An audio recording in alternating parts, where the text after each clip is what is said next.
ಸಾಕ್ಷಿ ಅವ್ರಿಗೆ ಹೇಳೋದು, ಮಕ್ಕಳು ಪ್ರತಿಭಟನೆ ಮಾಡ್ತಾರೆ, ಮೆಮೊರಾಂಡಮ್ ಕೊಡ್ತಾರೆ ಅಂದಾಗ ಫಸ್ಟ್ ಮಕ್ಕಳಿಗೆ ರೆಸ್ಪೆಕ್ಟ್ ಕೊಡಿ. ಮಕ್ಕಳು ಬಂದಾಗ ಜೋರ್ ಮಾಡಬೇಡಿ. ಇಲ್ಲ ನಮ್ಮ ಎದುರಿಗೆ ಇಷ್ಟು ಗಟ್ಟಿ ಮಾತಾಡ್ತಾರೆ, ನೀವು ಮಕ್ಕಳು ಬಂದ್ರೆ ಮಾತಾಡ್ತೀರಾ? ಮಕ್ಕಳಿಗೆ ಫಸ್ಟ್ ರೆಸ್ಪೆಕ್ಟ್ ಕೊಡಿ. ಮಕ್ಕಳಿಗೆ ಏನ್ ಸಮಸ್ಯೆ ಹೇಳ್ತಾರೆ, ಎಲ್ಲರೂ ಬಡವರು, ಎಲ್ಲರೂ ಹಳ್ಳಿ ಬದಿಯರು, ಎಲ್ಲ ಹಾಜರಿ. ಅವನ ಮನೆಗೆ ನೀವು ಇವತ್ತು ಹೊರಟ್ರಿಗೆ ರಾತ್ರಿ ಹೊತ್ತಿಗೆ ಮುಟ್ಟೋಕಲ್ಲ, ಅಷ್ಟು ಜರ್ನಿ ಬೇಕು. ಕಷ್ಟ ಬಂದು 6 ಗಂಟೆ ನಾವು ನಡ್ಕೊಂಡು ಬರು ಎಳಬೇರು ಒಳಗೆ ನೀವು ನೋಡ್ಬೇಕಲ್ಲ, ಆ ಸೇತುವೆ ದಾಟಿ ಅಲ್ಲಿಂದ ನಾವು ನಡ್ಕೊಂಡು ಬರು ಬಸ್ ಸ್ಟ್ಯಾಂಡಿಗೆ.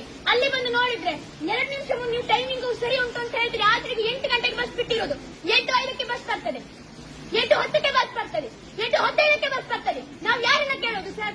ಟೈಮಿಗೆ ಸರಿ ಬಸ್ ಬಿಟ್ಟಿದ್ದೀರಿ ಅಂತ ಹೇಳ್ತೀರಿ. ಎಲ್ಲುಂಟು ಸರ್ ಟೈಮಿಂಗು?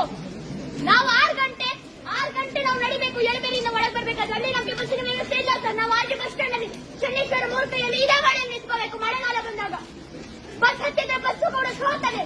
ಬಸ್ ಅಲ್ಲಿ ಕೊಡೆ ಹಾಕಿ ಕೂಡುದ, ಬಸ್ಸು ಕೂಡ ಸರಿ ಇಲ್ಲ ಸರ್. ಒಂದೇ ಬಸ್ ಇರುವುದು 8 ಗಂಟೆಗೆ ಒಂದು ಬಸ್ಸು, ಅದಾದ್ಮೇಲೆ ಇರುವುದು 9 ಕಾಲಿಗೆ, 9 ಗಂಟೆ 10 ಗಂಟೆಗೆ. ಅದು ಪ್ರೈವೇಟ್ ಕೂಡ, ಅದು ಪ್ರೈವೇಟ್. ಪಾಸ್ ಮಾಡಿಸಲು ಏನ್ ಮಾಡ್ಬೇಕು ನಾವು? ನಾನು ಹೆಣ್ಣು ಹೌದು, ನನಗೆ ಫ್ರೀ ಬಸ್ ಉಂಟು ಅಂತ ಹೇಳ್ಬೋದು ಸರ್ ನೀವು. ಆದ್ರೆ ನಾವು ಮೊದಲು ಪಿಯುಗೆ ಹೋಗ್ಬೇಕಾದ್ರೆ ನಾವು ಪಾಸ್ ಮಾಡಿ ಹೋಗಿದ್ದೇವೆ ಸರ್.